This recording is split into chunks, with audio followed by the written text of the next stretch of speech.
Assalamualaikum, salam Malaysia Madani Kanta 744 mendahului berita. Dimulakan dengan rangkuman berita utama dalam segmen esensi.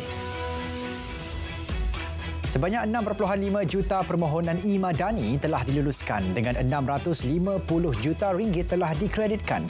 Menurut Timbalan Menteri Kewangan 1, Datuk Seri Ahmad Maslan, 1.8 juta permohonan masih dalam proses. Pemohon yang layak namun tidak berjaya boleh mengemukakan rayuan menerusi email emadani@treasury.gov.my. Dalam perkembangan sama, Datuk Seri Ahmad Maslan berkata penggunaan kredit e-Madani hanya dibenarkan untuk transaksi secara fizikal. Ia bertujuan menyokong usahawan mikro, kecil dan sederhana, seterusnya merangsang pertumbuhan ekonomi domestik. Kredit RM100 e-Madani boleh digunakan untuk sebarang transaksi fizikal di 1.8 juta peruncit atau perniagaan melalui e-dompet pilihan atau kod QR Duit Now. Malaysia merekodkan pelaburan diluluskan berjumlah RM225 bilion bagi tempoh Januari hingga September 2023. Ia melibatkan pelaburan asing sebanyak 55.9%, sementara pelaburan domestik 44.1%. Menteri Pelaburan Perdagangan dan Industri berkata ia pencapaian terbaik berbanding sedekad lalu. Jumlah itu menunjukkan peningkatan 6.6% berbanding tempoh sama tahun lalu dan ia dijangka mampu mewujudkan hampir 90,000 peluang pekerjaan. Subsidi bersasar akan mula dilaksanakan tahun hadapan bagi menangani isu kenaikan harga ayam di pasaran. Timbalan Menteri Perdagangan Dalam Negeri dan Kos Sara Hidup menjelaskan hal tersebut dijangka mampu membantu mengurangkan impak kenaikan harga ayam di masa depan. KPDN akan terus melaksanakan libat urus dengan Kementerian Pertanian dan Keterjaminan Makanan KPKM serta pemain industri bagi mencari solusi terbaik terhadap isu berkenaan.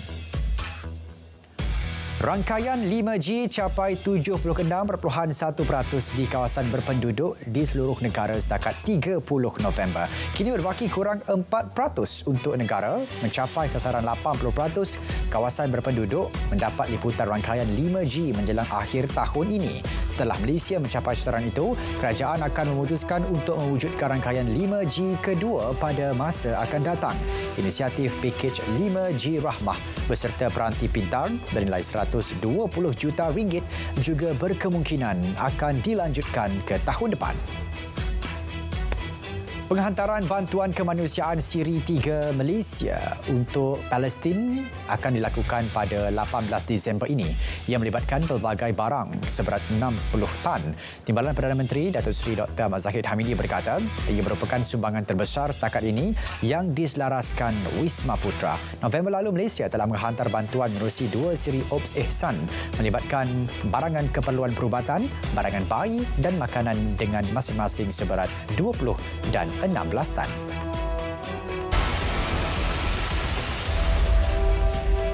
Hujan lebat berterusan melebihi tempoh 2 jam menyebabkan beberapa kawasan di Johor Bahru Johor dinaiki air petang tadi.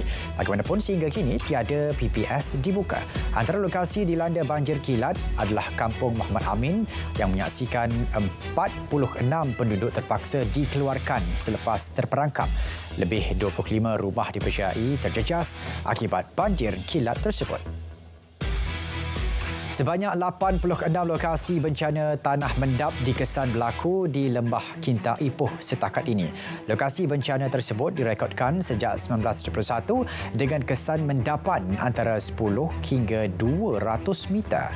Berdasarkan kajian Jabatan Mineral dan Geosains JMG Perak, kesemua kawasan berkenaan didasari batu kapur kinta dan merupakan kawasan bekas lombong yang telah ditebus guna untuk pembangunan. Seorang penjual makanan maut dipercayai dibunuh di Jelutong, Pulau Pinang semalam. Hampir 27 kesan tikaman terdapat di seluruh badan mangsa. Menurut pemangku Ketua Polis Daerah Timur Laut, mangsa ditikam di bahagian dada, leher dan abdomen.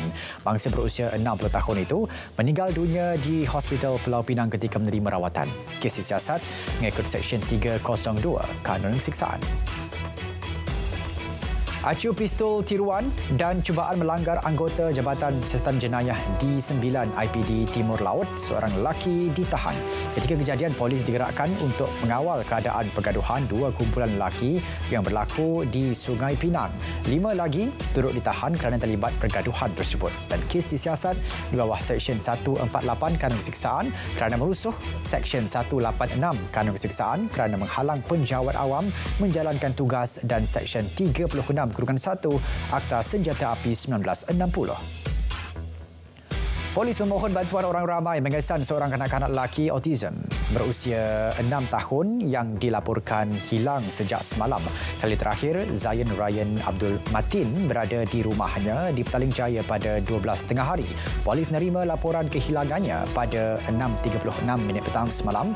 Kanak-kanak lelaki berkenaan dilihat memakai baju kemeja T putih berkola berlencana Sekolah Kebangsaan Damansara Damai 2 berseluar sukan hitam dan kasut sekolah hitam.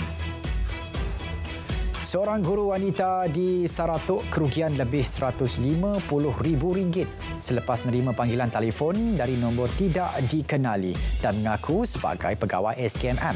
Mangsa telah membuat 19 kali transaksi pindahan wang kira-kira RM125,000 ke 7 akaun bank suspek.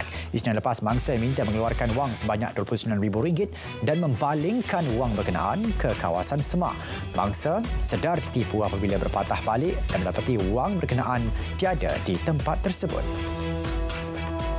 Seorang pegawai penjara berpangkat inspektor dihadapkan ke Mahkamah Session Kuala Pilah hari ini atas tuduhan pecah amanah wang milik panduan bernilai RM9,850 di Pusat Pemulihan Dadah Jelebu. Tertuduh Hasri Hisham Hassan, 33 tahun, bagaimanapun mengaku tidak bersalah dan memohon dibicarakan. Mahkamah kemudiannya menetapkan wang jaminan sebanyak RM5,000 dengan seorang penjamin dan 10 Januari 2024 sebagai tarikh sebutan semula kes. 3 buah kenderaan bernombor pendaftaran Thailand disita disyaki mengisi diesel melebihi had dibenarkan di beberapa stesen minyak berhampiran sepadan Kedah, Thailand.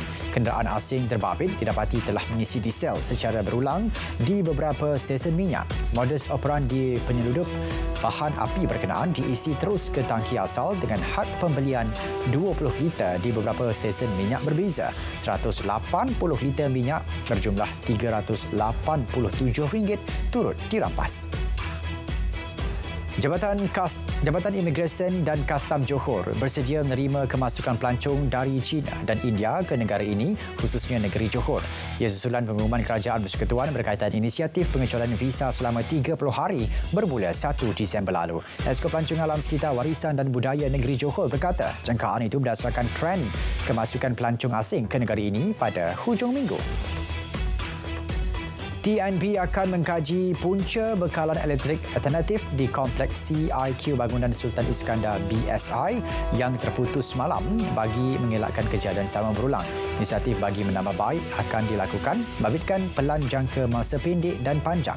Sehingga kini 1 daripada 7 set penjana elektrik mengalami kerosakan namun sedang dibaiki dengan kos anggaran RM800,000. Kerajaan Negeri Johor syor kadar denda maksimum RM10 juta terhadap pelaku jenayah pencemaran alam sekitar. Esko Pelancongan Alam Sekitar, Warisan dan Budaya Negeri Johor berkata, hukuman penjara dan khidmat masyarakat juga perlu dikenakan terhadap pelaku bagi mencegah jenayah tersebut.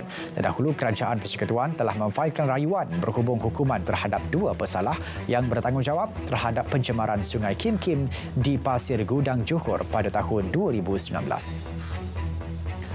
Kerajaan Negeri Pahang salur RM74 juta bagi mengatasi masalah air di negeri itu. Menteri Besar Pahang berkata peruntukan itu adalah bagi melaksanakan 17 projek bekalan air antaranya di Lipis, Bentung, Temerloh, Raub dan Kuantan.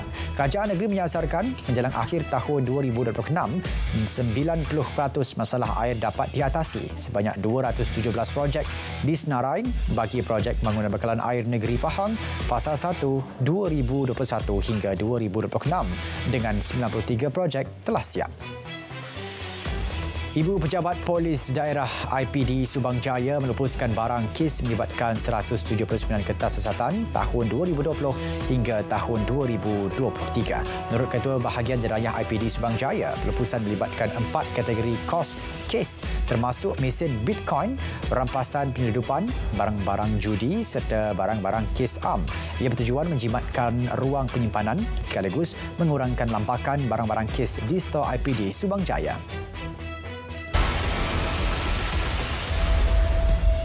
Kementerian Pelaburan, Perdagangan dan Industri MITI komited beri fokus utama kepada sektor pelaburan tahun depan. Kementerian turut melengkapkan rasionalisasi agensi penggalakan pelaburan IPA menjelang Januari tahun depan. MITI turut mempercepatkan proses pelaburan untuk mencapai sasaran ekonomi digital RM130 bilion. Misi perdagangan dan pelaburan juga diteruskan bagi menarik lebih banyak pelaburan strategik. 2,485 unit kios perniagaan telah siap setakat 30 November lalu. Ia daripada 3,289 unit kios yang diluluskan Kementerian Pembangunan Kerajaan Tempatan KPKT kepada 114 pihak berkuasa tempatan tahun ini. Timbalan Menteri KPKT berkata, inisiatif My Kios dengan kos RM50 juta bertujuan memulihkan sosioekonomi penduduk setempat dan menjana pendapatan tampahan. Pada masa sama menyediakan ruang niaga seragam, selamat serta selesa. Peningkatan kes COVID-19 ketika ini tidak memberi kesan kepada industri pembekalan makanan negara. Timbalan Menteri Pertanian dan Keterjaminan Makanan berkata, sebaliknya negara bersedia mengatasinya dengan pelbagai strategi. Beliau percaya sektor agro makanan negara akan terus berkembang dan semakin baik. Kementerian Sumber Asli Alam Sekitar dan Perubahan Iklim lancar prospektus pembangunan tenaga lestari Malaysia pada persidangan ke-28 pelbagai pihak COP28 di Dubai. Ia merupakan usaha memajukan peralihan tenaga yang adil dan menjadi bukti keterbukaan negara terhadap kerjasama antarabangsa. Pelarihan kepada tenaga mampan didorong komitmen global, khususnya Perjanjian Paris dan keperluan untuk memperkukuh kepelbagaian ekonomi dan keselamatan tenaga.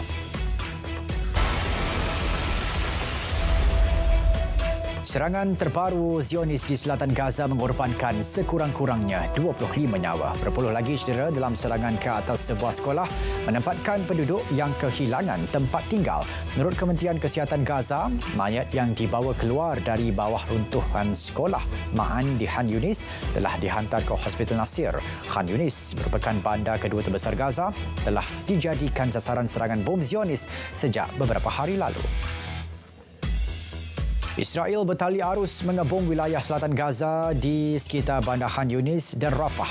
Selepas menghancurkan utara Gaza, tentera Zionis menggempur bahagian selatan pula memaksa penduduk melarikan diri. Jumlah penduduk yang melarikan diri dari tengah dan selatan Gaza terus meningkat. Terdahulu, WHO mengosongkan gudang yang menyimpan bantuan kemanusiaan di Khan Yunis seperti diarahkan Israel. Kawasan tersebut berkemungkinan besar akan digempur Zionis dalam beberapa hari akan datang. Usaha mencari dan menyelamat mangsa letusan Gunung Merapi di Sumatera Barat Indonesia terhalang oleh hujan serta jalan licin. Ketika ini, sekurang-kurangnya 23 orang dilaporkan maut dan seorang masih hilang akibat letusan tersebut. Gunung Merapi yang meletus pada petang Ahad itu telah memuntahkan abu dan awan panas.